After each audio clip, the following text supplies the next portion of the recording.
Thanks for watching. Please like and subscribe to my new channel. If you want something in particular, comment below, and I will oblige. Thanks again. Austin A30 Buyer's Guide. Launched in 1951 at Earl's Court, the A30 may be a small car, but it's big in character. Let may be your guide. The first thing you notice when you approach an A30 is that it feels pretty snug inside. Once you're installed, there is enough room for most shapes and sizes, and the controls fall nicely to hand, meaning you're ready to experience everything the little engine has to offer. It may only have 28 bhp to play with, but it's an honest worker and, once up to speed, will buzz along nicely. The brakes will come as something of a surprise, although they work well enough for the performance.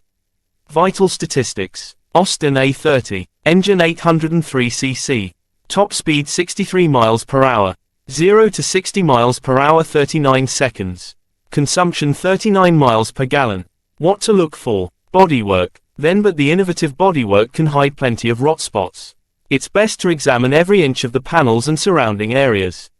Pay attention to the bolt-on front wings and the front panel between the headlights and grille, as rust here can spread to the front valance and then onto the radiator support. Missing sealing strips can allow muck to enter joints and seams, so keep an eye out for any bubbling between panels. Check the boot, as rust can develop around the rear lights, the floor and the rear inner wings. Repair panels are available, but replacement wings are getting scarce. If the doors have dropped slightly, it may just be worn hinge bushes, but check the hinge panels and door pillars for corrosion and make sure leaking seals haven't allowed water ingress. Get a good look underneath, as the floor pan can rot around the toe boards and jacking points can disintegrate. The sill on the driver's side, where the handbrake mounts, is another known weak spot. It's also worth taking a look at the chromework. There isn't a great deal on an A30. But renovation costs can add up and, unlike most of the vehicle, some brightwork parts are hard to find. It's always a big plus if the original trafficators are working, too. Engine. Despite its diminutive size, the OHV engine feels unbreakable, although most will probably have been rebuilt by now. As always, check for oil leaks, while excessive blue exhaust smoke points to warn cylinder bores.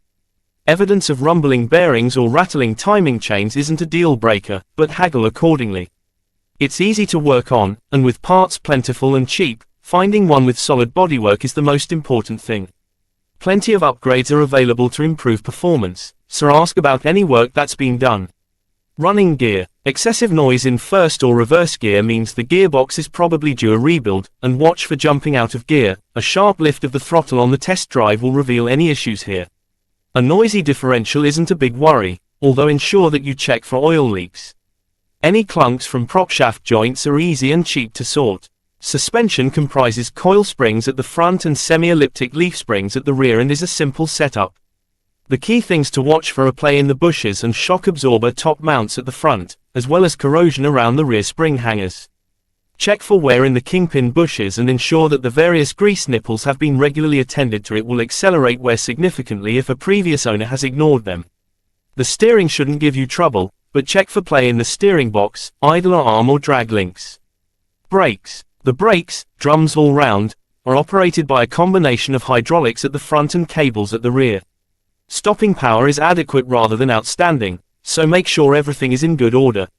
Watch for wear in the linkages and for any signs of fluid leaks from the main cylinder or from the wheel cylinders themselves. That said, an overhaul is straightforward and the parts are inexpensive. Interior. Charmingly simple, best describes the A30's cabin, so it's just a case of watching for general wear and tear. Any splits in the vinyl trim covering seats and door cards can be sorted by a retrimmer, as can sagging front seats.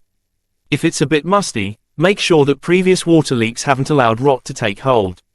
Check that all switchgear is working. My thoughts. The A30 is bursting with a charm and an honest simplicity that makes it very appealing. It is easy to work on and cheap to run, so makes the perfect starter classic. The biggest concern is rot, so make sure you are entirely happy with its body condition before you take the plunge.